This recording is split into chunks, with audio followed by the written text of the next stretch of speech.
Okay, so I'm interested in asking um, what what you think of wings and if you identify with one or another, right? Yes.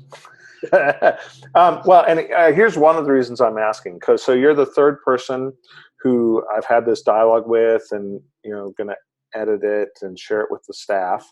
The first person that I had the dialogue with was a 3. The second Mm, person was a 5, and so now here you are, a 4, the third person, and I'll just be sharing it in the order that these conversations have happened. And hmm so there's potential that you could identify with one or both. And so it's an opportunity to talk about wings. And hmm it might be that you're like, wings don't exist. Or it might be like, oh no, I really identify with this or that. So I'm wondering if you would just share a little bit of what you think about wings. Totally, yeah. I don't know. I think they exist. Okay. I believe in them because I believe I can fly. Um,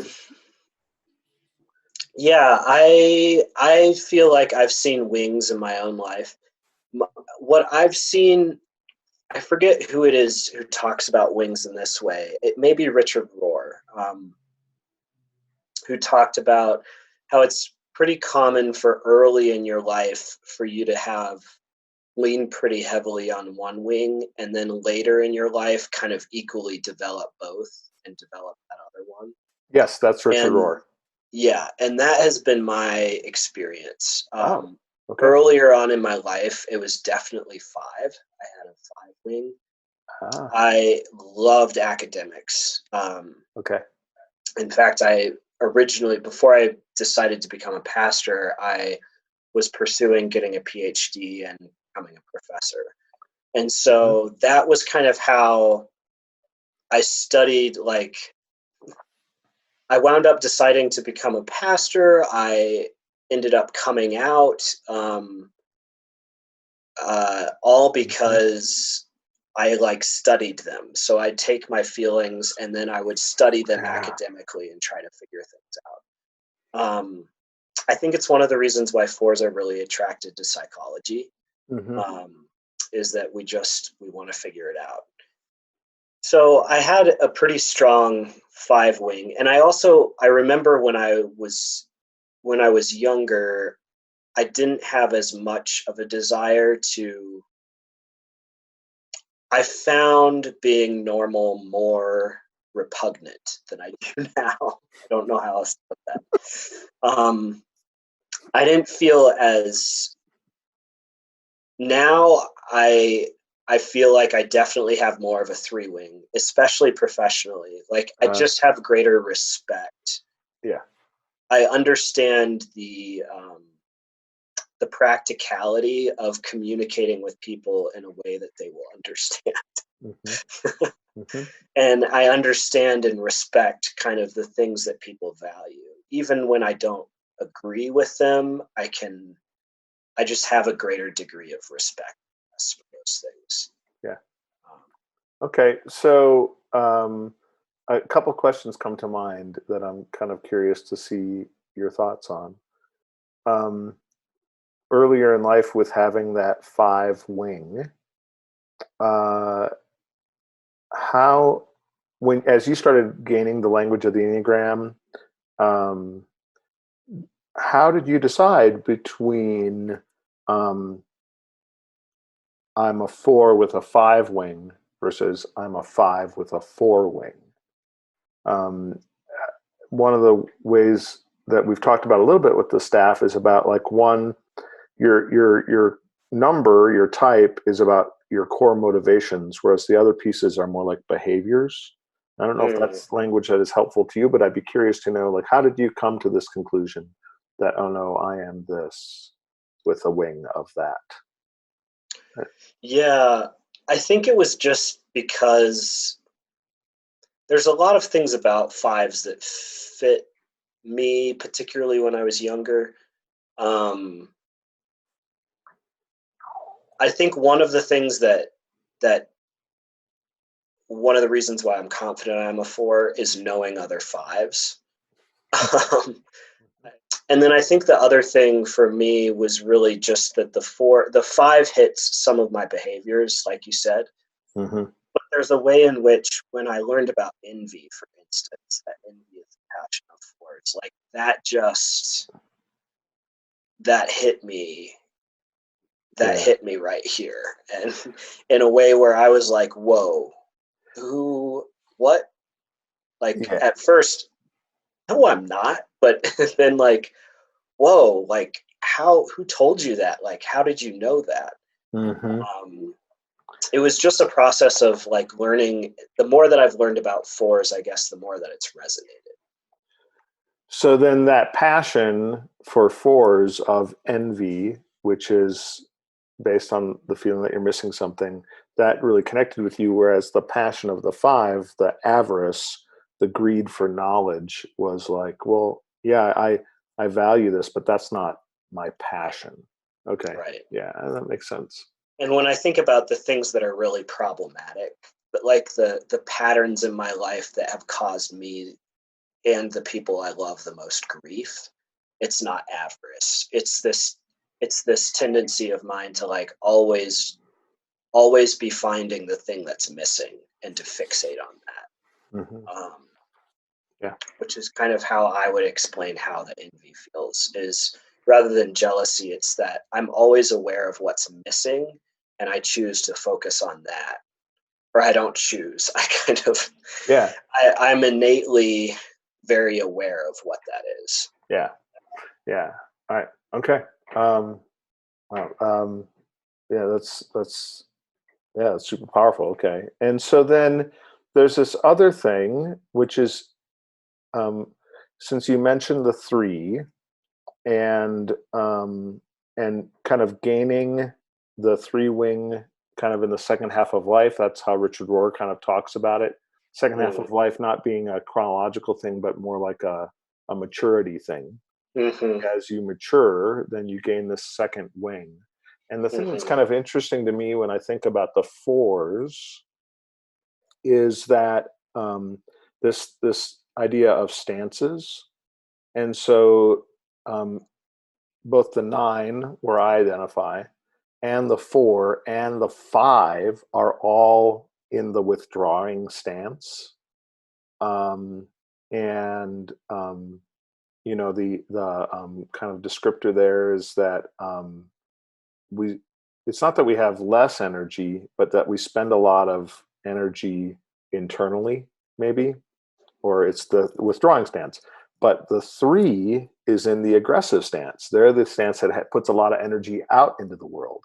And so I think that's really, I don't know, just interesting to think about it in that way. That if we take this Enneagram system, that you early in life were really locked into that withdrawing stance, that kind of internal, and now in the second half of life, you does this ring true to you that you just have more energy Yeah. to put out into the world now? Yeah, totally. I mean, I think there are a lot of factors that played into it. Like, Hmm. I think coming out as transgender and transitioning is one of the big factors there. Like, before I did that, there just wasn't energy for much. Like, I could have taught. I could see myself being like a professor type. Hmm. Um, but even that would have been like exhausting for me energy wise. Um, Whereas then after I transitioned, it just cut down on a lot of the internal strife that I was having. I mean, like internally, my wheels were just always like I was always grappling with myself, and kind of like always torturing myself in a way. But um, once I transitioned, it was like suddenly now that some of that was at peace, I had like energy available for the world around me.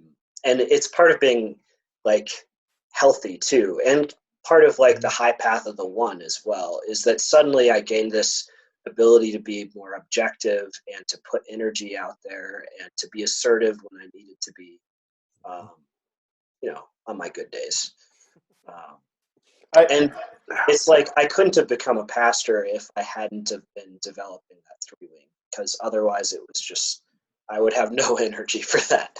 Mhm. Yeah, I that it's beautiful. What you just I I had one of those hairs on my arms kind of stand up there. Um, though I don't have the language for it, but there was something about the words um, being applied to transition that just made so much sense. That was beautiful. Totally. I've also had this moment where when I think about being trans and the Enneagram, I've often wondered, like, I would be fascinated to see a poll of like what percentage of trans people are identify as different numbers. It blows my mind, frankly, that all trans people aren't fours.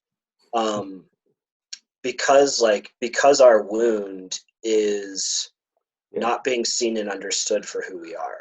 And yeah, like how like that's huge in the life of a trans kid. At least, hmm or I guess I can't imagine that not being huge in the life of a trans kid. It's just constantly having the world mirror back to you someone that you don't at all identify with or understand.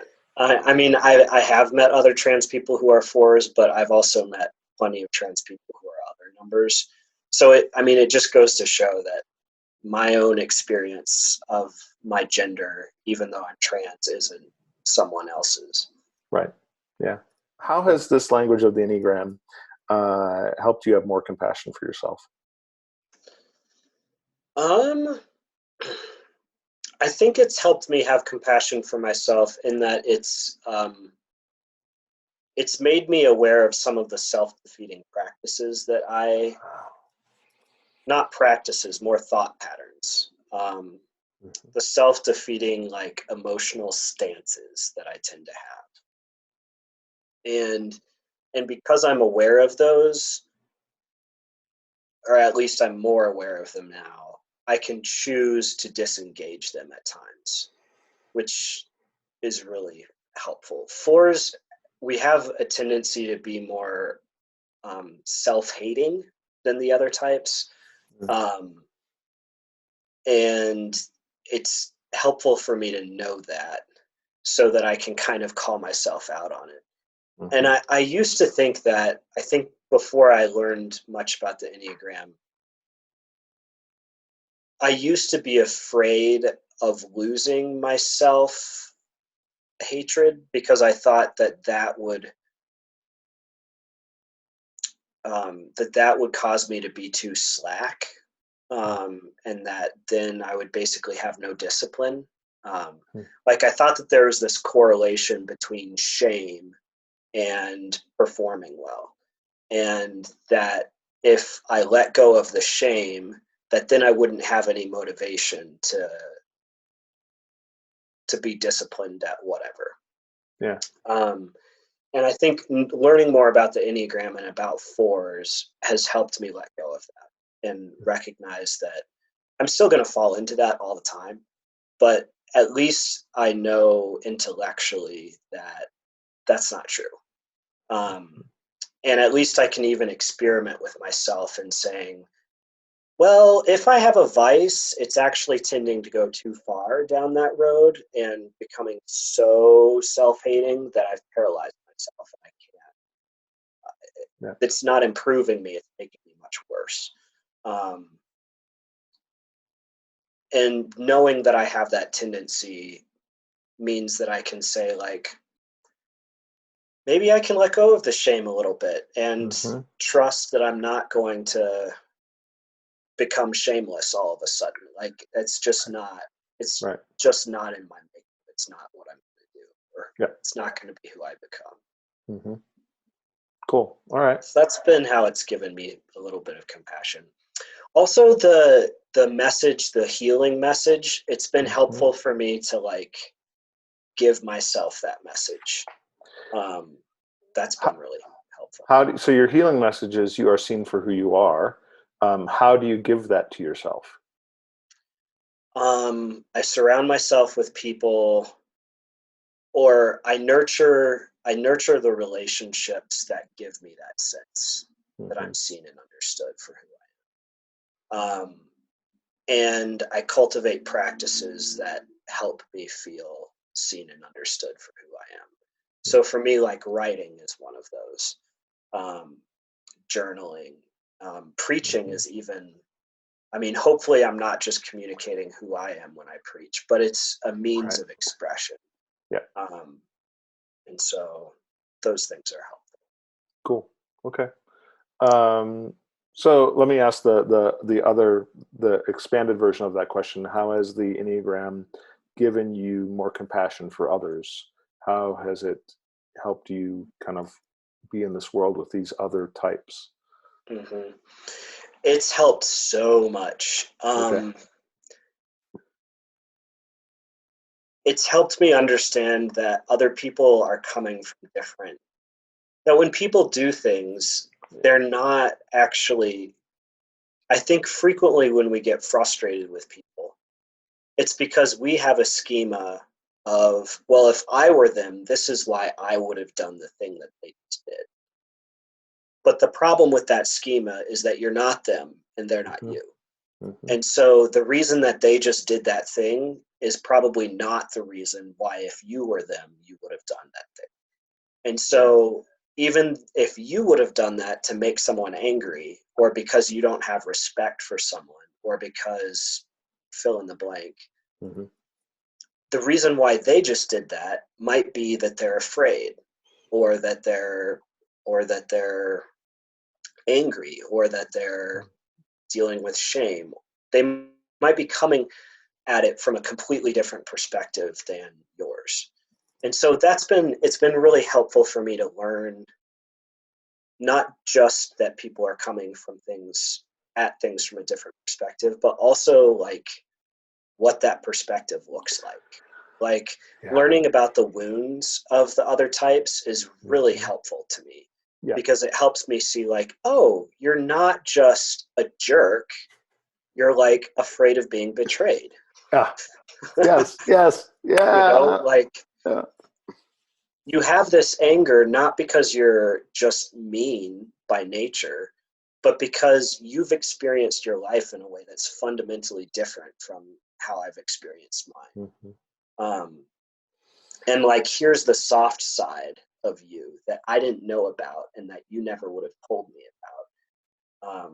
Yeah. The Enneagram kind of helps me think through that. Like, it's always when I Yeah. don't know someone very well, but I learn their number, it's like, it's a really vulnerable thing to share, because that Mm-hmm. tells you a lot about where someone's coming from and Yeah. what their pain is. And yeah. Yeah. No, I agree. I know the power of claiming for myself um, where I fit in this language system of the Enneagram. Um, and I've started to witness a couple times where people have felt limited by someone assigning them a number. Mm, And and um, and there was something about what you just said that reminded me of like that that caution around this system, that mm, we need to leave space for people to claim for themselves where they are. right. Yeah. Yeah, it's a vulnerable thing, Mm-hmm. because it's a system that entails both your brightest strengths and your Mm-hmm. deepest, darkest secrets. Yeah. Like, it's not, at least for me, it wasn't something that I read about the first time and was like, oh, I am definitely that number. It fits me to a T. Like, Right. there's something deeply vulnerable about um, even opening yourself up to consider that you might be one of these types. Yep. Um, Yeah. The complexity of the Enneagram is it does not have a low bar for entrance, and any of the free 6 question um, little surveys. There was one recently online that I think was 10 questions and ended with, when were you born? And somehow that What? was, I know, supposed to give you your Enneagram. And it's just, there isn't a low bar for this. This is a complex dynamic system, Hmm. and it requires um, us. It's, for me, it's a slow burn, Yeah. and it has proven that way, because my initial reaction to it was like, oh, that's cute. Right. So this was really great. So thank you. Yeah. Likewise. All right. Yeah. Cool, man. All Well, right. See you soon. see you soon. All right. Bye.